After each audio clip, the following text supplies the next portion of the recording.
Brooklyn Federal Court, 2006.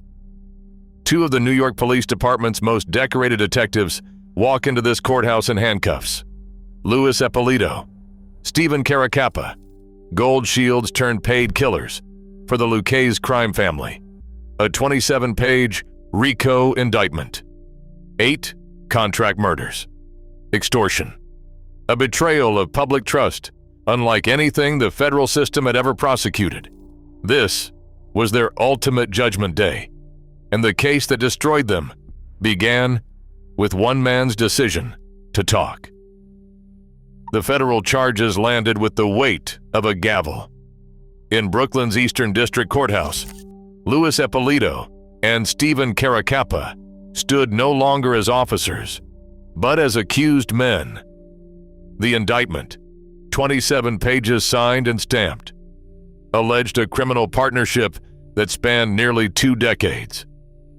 8 murders, each linked to the Lucchese crime family. Extortion. Money laundering. The racketeering statute, RICO, wrapped every act in the language of conspiracy and betrayal. These were not routine mob counts. The government called it a breach of the badge itself. Evidence described 2 detectives who sold confidential police files, orchestrated hits, and collected envelopes of mob cash, sometimes $4,000 a month, sometimes far more, for a life taken. The courtroom became a place where the NYPD's shield was weighed against the evidence of blood and money. Prosecutors argued this was not just organized crime, but a collapse of public trust. Officers who crossed the line and never looked back. Inside the high-ceiling chamber, the stakes were absolute. No plea deals, no leniency. Only the full machinery of federal justice, grinding toward an answer. Can a system built on trust survive its own betrayal? Or does the stain remain, even after the verdict is read? Burton Kaplan took the stand with a plea deal in his pocket and decades of secrets to spill. For years, he had been the middleman, the man who handed envelopes of Lucchese cash to detectives sworn to uphold the law. Now, facing his own prison sentence, Kaplan switched sides. His testimony did not rely on memory alone. It came with records, ledgers, receipts, and bank statements that prosecutors would call the backbone of the case. FBI agents unsealed evidence bags containing Kaplan's handwritten ledger. Each entry named a date, an amount, and a purpose. $4,000 a month, $70,000 for a single hit. Every figure matched a murder, a leak, or a favor. Kaplan described how he would signal Eppolito and Caracappa with a porch light, then meet them in his Brooklyn home. The cash changed hands in silence. The paper trail did not. Financial records traced the money further. Las Vegas property deeds, casino chip logs, wire transfers to Nevada shell companies. Every transaction pointed back to the detectives. The government's forensic accountants matched dates in Kaplan's ledger to known murders. They followed the cash from Casso, through Kaplan, to the detectives, and then into real estate and bank accounts. The evidence was cold, methodical, and hard to refute. No rhetoric, no speculation. The numbers told the story. Kaplan's cooperation turned rumor into proof. The conspiracy was no longer invisible. It was written in ink, stamped, and entered into the record. The courtroom air grew heavy. The betrayal was no longer just a matter of trust. It was a matter of math, and the math was damning. Anthony, Gaspipe, Casso's words cut through the courtroom like a blade. He appeared by remote link from a federal prison cell, face hard, voice flat. The Lucchese underboss did not hesitate. He named Eppolito and Caracappa directly. He called them Gold Shields, NYPD detectives, bought and paid for. Not rumor, not hearsay. The man who ran murder for the mob spoke the names himself. Casso described the arrangement in plain, transactional terms. $4,000 a month, $70,000 for a hit. The price, for silence, the price for death. He said the detectives supplied confidential police files, tipped off the family to surveillance, and, when ordered, pulled the trigger themselves. The protection they offered was not theoretical. It was business, cold, calculated, and paid in cash. He recounted how he gave orders and the detectives delivered. Names were handed down. Sometimes the target was a rival, sometimes a suspected informant. Casso explained the system. Money flowed from his hands through a trusted go-between into the pockets of men sworn to uphold the law.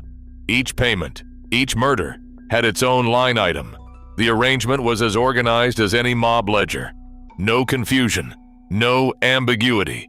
Murder for hire, with police credentials as cover. The prosecution did not need to embellish. The transcript recorded every word. Jurors heard a mob boss admit he had New York detectives on his payroll. The testimony was brief, 7 minutes, with no cross-examination. But in those minutes, the wall separating law and organized crime collapsed. Casso's confession made the conspiracy real. The betrayal was not just proven, it was spoken, under oath, by the man who paid for blood. Inside Judge Jack Weinstein's courtroom, the law itself became the main weapon. The government did not rely on stories alone. Prosecutors laid out a structure, a criminal enterprise, a pattern, a system. Every piece of evidence had to fit. Weinstein ruled with a strict hand. He allowed the ledger, the bank records, the casino chip logs.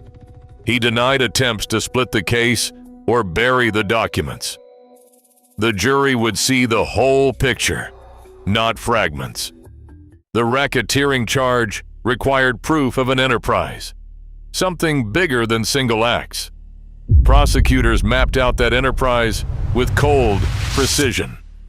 They showed how each murder, each payoff, each leak of police files was not random. It was organized. It was repeated. It was a pattern that stretched from Brooklyn to Las Vegas, from police desks to casino floors. FBI accountants traced the money. Internal NYPD records revealed gaps, supervisors who missed or ignored the signs. The paper trail did not depend on the word of a single turncoat. It was audited, cross-checked, authenticated. The numbers matched the murders. The bank deposits matched the dates in the ledger. The condo deeds in Nevada matched the flow of cash out of New York. The defense tried to argue that these were just the claims of criminals, but the court structure left them boxed in. The jury was not left with rumors or broken memories. They had documents, signatures, wire transfers. They had a map of betrayal laid out in black and white. The evidence was fused, witnesses and records, testimony and numbers. No way out, no room left to doubt. April 2006, the jury files in, faces set. After 3 weeks of evidence and 2 days of deliberation, the verdict is unanimous, guilty. Both men, Louis Eppolito and Stephen Caracappa, are convicted on every major count. Racketeering conspiracy, 8 murders, obstruction of justice. The prosecution's case holds. The money trail, the ledgers, the words of insiders are accepted as truth. The defense arguments collapse in open court. No reasonable doubt remains. The badge, once a shield, is now a symbol of betrayal. The courtroom is silent as the clerk reads each charge. Guilty, guilty, guilty. The trial phase ends here. In that instant, the law delivers its judgment. But as the gavel comes down, a question lingers. Can any sentence truly balance the scale after a betrayal this deep? What does justice mean when the guardians become the enemy? Share your thoughts below. The law delivered its answer with finality. Judge Jack Weinstein imposed the only sentence the statutes allowed: life without parole. Not once, but again and again, consecutive terms were stacked. Each count, a life erased. Each murder, a line in the record. The courtroom language was clinical, but the punishment was absolute. Louis Eppolito and Stephen Caracappa, once trusted with the city's safety, became Bureau of Prisons numbers. Their public careers ended in federal custody. No parole hearings, no second chances, just the slow passage of years behind razor wire. Stephen Caracappa died first, in 2017, at age 75. The prison medical log marked the date. Louis Eppolito followed in 2019, his death noted in a Tucson facility file. Their names faded from headlines, reduced to notations in the federal inmate database.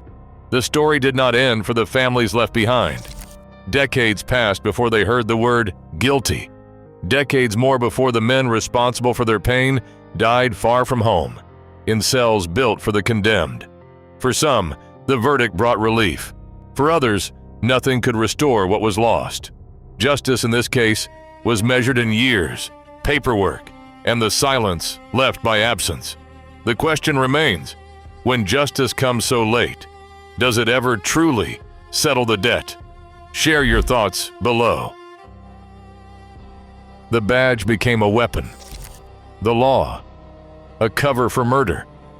Federal justice brought life sentences, but scars remain.